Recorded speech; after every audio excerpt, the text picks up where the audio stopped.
ओम नमः चंडिकाय नमः। देवी महिमा के इस पावन पाठ में आप सभी का स्वागत है।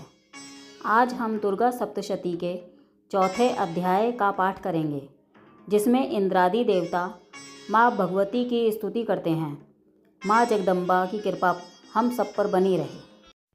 महर्षि मेधा बोले, देवी ने जब पराक्रमी दुरात्मा महिषासुर को मार गिराया और असुरों की सेना को मार दिया, तब इंद्रादि समस्त देवता अपने सिर तथा शरीर को झुकाकर भगवती की स्तुति करने लगे। जिस देवी ने अपनी शक्ति से यह जगत व्याप्त किया हुआ है और संपूर्ण देवताओं तथा महर्षियों की पूजनीय है, उस अंबिका को हम भक्तिपूर्वक नमस्कार करते हैं। वह हम सबका कल्याण करे।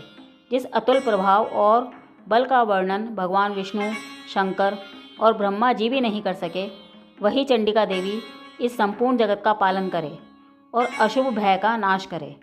पुण्यात्माओं के घरों में तुम स्वयं लक्ष्मी रूप हो और पापियों के घरों में तुम अलक्ष्मी रूप हो, और सत्कुल में उत्पन्न होने वालों के लिए तुम लज्जा रूप होकर उनके घरों में निवास करती हो। हम उस दुर्गा भगवती को नमस्कार करते हैं।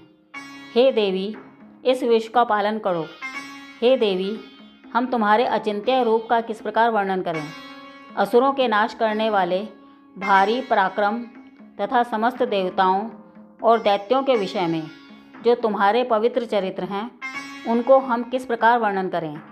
हे देवी, त्रिगुणात्मिका होने पर भी तुम संपूर्ण जगत की उत्पत्ति का कारण हो। हे देवी, भगवान विष्णु, शंकर आदि किसी भी देवता ने तुम्हारा पार नहीं पाया। तुम सबकी आश्रय हो।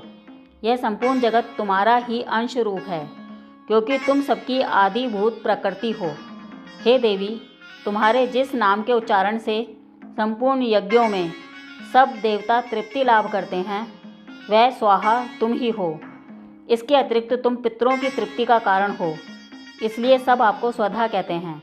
हे देवी, वह विद्या जो मोक्ष की देने वाली है, जो अचिंत्य महाज्ञान स्वरूपा है, तत्वों के सार को वश में करने वाले, संपूर्ण दोषों को दूर करने वाले, मोक्ष की इच्छा वाले मुनिजन जिसका अभ्यास करते हैं, वह तुम ही हो।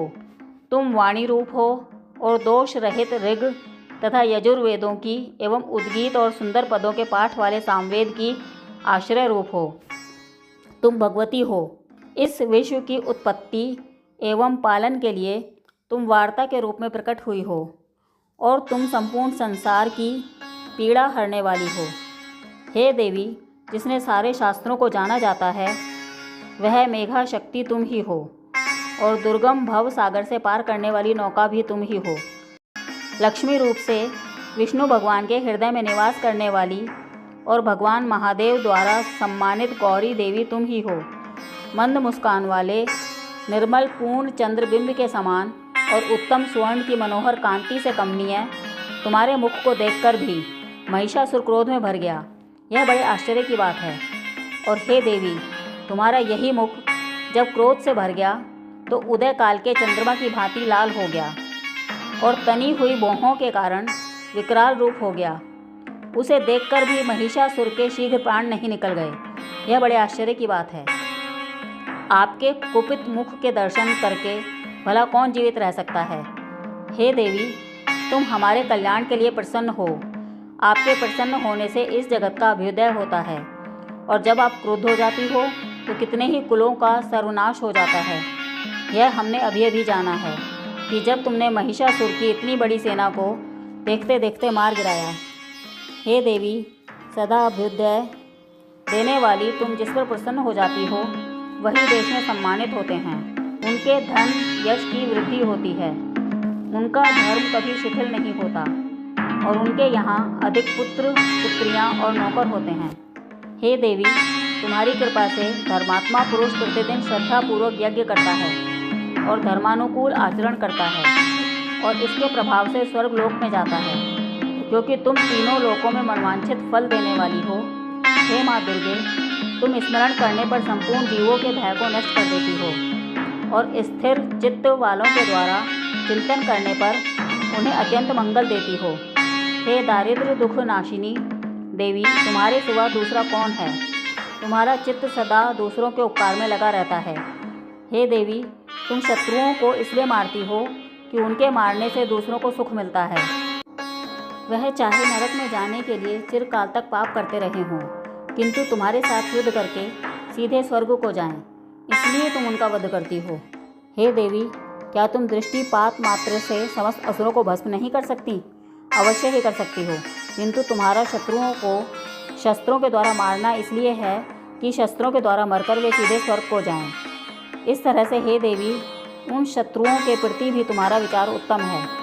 हे देवी, तुम्हारे उग्र खड्ग की चमक से, त्रिशूल की नोक की कांति की किरणों से असुरों की आंखें फूट नहीं गईं। इसका कारण यह था कि वे किरणों से शोभायमान तुम्हारे चंद्रमा के समान आनंद प्रदान करने वाले सुंदर मुख को देख रहे थे। हे देवी, तुम्हारा सरल बुरे वृत्तांत को दूर करने वाला है और सबसे अधिक तुम्हारा रूप, जो ना तो कभी चिंतन में आ सकता है और ना जिसकी दूसरों से तुलना ही हो सकती है। तुम्हारा बल व पराक्रम शत्रुओं का नाश करने वाला है। इस तरह तुमने शत्रुओं पर भी दया प्रकट की है। हे देवी, तुम्हारे बल की किसके साथ बराबरी की जा सकती है, तथा शत्रुओं को भय देने वाला इतना सुंदर रूप भी और किसका है। हृदय में कृपा और युद्ध में निष्ठुरता, ये दोनों बातें तीनों लोकों में केवल तुम्हीं में देखने में आई हैं। हे माता, युद्ध भूमि में शत्रुओं को मारकर तुमने उन्हें स्वर्गलोक में पहुंचाया है। इस तरह तीनों लोकों की तुमने रक्षा की है और उन उन्मत्त असुरों से जो हमें भय था, उनको भी तुमने दूर किया है। तुमको हमारा नमस्कार है। हे देवी, तुम शूल तथा खड्ग से हमारी रक्षा करो तथा घंटे की ध्वनि और धनुष की टंकोर से भी हमारी रक्षा करो। हे चंडिके, आप अपने शूल को घुमाकर पूर्व, पश्चिम, उत्तर तथा दक्षिण दिशा में हमारी रक्षा करो। तीनों लोकों में जो तुम्हारे सौम्य रूप हैं तथा घोर रूप हैं, उनसे हमारी रक्षा करो तथा इस पृथ्वी की रक्षा करो। हे अंबिके, आपके कर पल्लवों में जो खड्ग, शूल और गदा आदि शस्त्र शोभा पा रहे हैं, उनसे हमारी रक्षा करो। महर्षि बोले, इस प्रकार जब सब देवताओं ने जगत माता भगवती की स्तुति की और नंदन वन के पुष्पों तथा गंध अनुलेपनों द्वारा मिलकर जब सुगंधित व दिव्य धूपों द्वारा उनको सुगंधी निवेदन की, तब देवी ने प्रसन्न होकर कहा, हे देवताओं, तुम सब मुझसे मनवांछित वर मांगो। देवता बोले, हे भगवती, तुमने हमारा सब कार्य सिद्ध कर दिया है। अब हमारे लिए कुछ भी मांगना बाकी नहीं रहा, क्योंकि तुमने हमारे शत्रु महिषासुर को मार डाला है। हे महेश्वरी, तुम इस पर भी यदि हमें कोई वर देना चाहती हो, तो बस इतना वर दो कि जब जब हम आपका स्मरण करें, तब आप हमारी विपत्तियों को हरण करने के लिए हमें दर्शन दिया करो। हे अंबिके, जो कोई भी तुम्हारी स्तुति करे, तुम उनको वित्त, समृद्धि और वैभव के साथ ही उनके धन और स्त्री आदि संपत्ति बढ़ाओ और सदा हम पर प्रसन्न रहो। महर्षि बोले, हे राजन, देवताओं ने जब जगत के लिए तथा अपने लिए इस प्रकार का प्रश्न किया, तो बस तथास्तु कहकर देवी अंतर्ध्यान हो गई। हे भूप, जिस प्रकार तीनों लोगों का हित चाहने वाली वह भगवती देवताओं के शरीर से उत्पन्न हुई थी, वह सारा वृतांत मैंने तुझसे कह दिया। और इसके पश्चात दुष्ट असुरों तथा शुंभ निशुंभ का वध करने तथा सब लोगों की रक्षा करने के लिए जिस प्रकार गौरी देवी के शरीर से उत्पन्न हुई थी, वह सारा वृतांत मैं यथावत वर्णन करता हूँ। ओम नमः चंडिकाय नमः। या देवी सर्वभूतेषु शक्तिरूपेण संस्थिता, नमस्तस्यै नमस्तस्यै नमस्तस्यै नमो नमः। अगला अध्याय हम अगले वीडियो में लेकर आएंगे, इसलिए चैनल को सब्सक्राइब करना ना भूलें।